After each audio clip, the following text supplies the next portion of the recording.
Hello everyone, welcome back to my channel. Weekend వచ్చింది, అందరూ మంచిగా చికెన్ మటన్ తినుంటారు. నేను మాత్రం నార్త్లో ఉన్నాను కాబట్టి మనకి ఆ ఛాన్స్ లేదు. సో నేను ఒక వెజ్ థాలీ ఆర్డర్ చేసుకున్నాను. సో మజ్జిగ నాకు కాంప్లిమెంటరీగా వచ్చిందనమాట. అండ్ నా థాలీ వచ్చేసరికి ఇలా ఉంది, చాలా టెంప్టింగ్గా ఉంది కదా.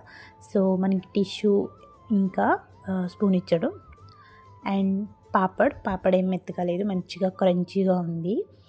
అండ్ మొత్తం చాలానే ఐటమ్స్ వచ్చాయి. మంచిగా జీరా రైస్, దాల్ ఫ్రై, ఇంకా మిక్స్డ్ వెజిటేబుల్ కర్రీ అనమాట. ఇవన్నిటిలో కొంచెం కొంచెం ఉప్పు తక్కువ ఉంది, మనం మళ్ళీ ఉప్పు వేసుకోవాలి. ఇంకా ఇది వచ్చేసి పనీర్ కర్రీ అనమాట. ఇంకా మనకి పిక్కలు ఇచ్చాడు. ఇంకా మనకి మంచిగా 2 గులాబ్ జామున్స్ వచ్చాయి, శుభ్రంగా తినచ్చు. ఇంకా ఇది 4 చపాతీస్ ఇచ్చాడు. ఇంకా డ్రై కాదు, ఆయిల్డ్. అండ్ సాలెడ్ ఇచ్చాడు. బాగానే ఉంది టేస్ట్. అన్నీ కొంచెం చప్పగా ఉన్నాయి, సాల్ట్ వేసుకోవడమే. ఇంకా మంచిగా అనామిక కథలు పెట్టుకొని తినేసాను. మీరు ఈ వీకెండ్ ఏం తిన్నారో కమెంట్ అవుట్ చేయండి. Bye guys.